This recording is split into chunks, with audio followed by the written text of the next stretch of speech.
Is Vow of Iron just Khei?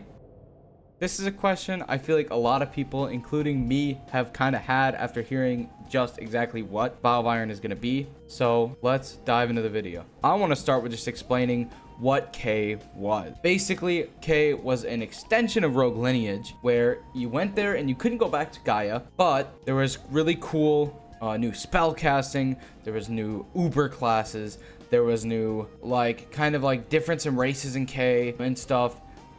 And instead of lives, you had a percent to die or to wipe every time you died, which would increase off the amount of deaths you had, which could be brought back down by gripping another player. And the way you got to it was by doing essentially a quest type of thing. You basically need a question mark, and you need to go to this one dude type of thing and turn it in to go to Khei. Of course, I never went to Khei. I only played Gaia. I was a Gaia dweller, bro. But moving on, we got Vow of Iron, which is going to be an extension onto Deepwoken, where you assumedly beat, maybe you actually lose. I doubt it, but I'd have to guess you beat him, Lord Regent, and you move onto a more progressed version of the Deepwoken map, separated from the original one. What this is going to look like, we don't exactly know, but the essential idea is that the Central Authority is going to be the biggest power here. Etris is going to kind of be in shambles and stuff, but basically, I was thinking about it, bro. Beat a boss or interact with something, go to a new version of the map. This is just Khei, no? But it's not going to be Khei, and here is why. Basically, there are key differences,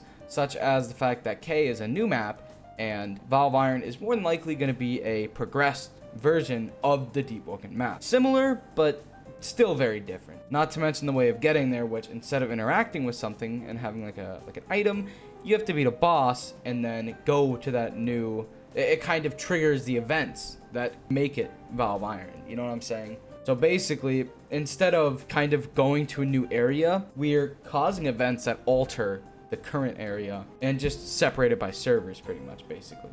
But it makes me wonder, what all will we see in Vow of Iron? Maybe we will see race ascensions and differentiations, such as upgrades and stuff, just like it was in Khei. Maybe we'll see a new PD system where you don't necessarily go to the depths, and there's a different way it works post Lord Regent or something, just like how Khei's PD system changes a little bit. Maybe we'll see a new way of progression or build creation via this. There'll be completely different things in this area than there is in normal Deepwoken. I think overall it'll be an extremely interesting experience. And I do think, although there are going to be parallels from Khei, I don't think it's actually going to be like Khei. But if you guys are hyped for Vow of Iron, like I am, bro, make sure to check out the streams when it drops. I will be streaming that Sunday that it drops, basically until I go to sleep. And also make sure to like and subscribe. Join the Discord down in the description. And I will catch y'all for future Deepwoken videos. Later.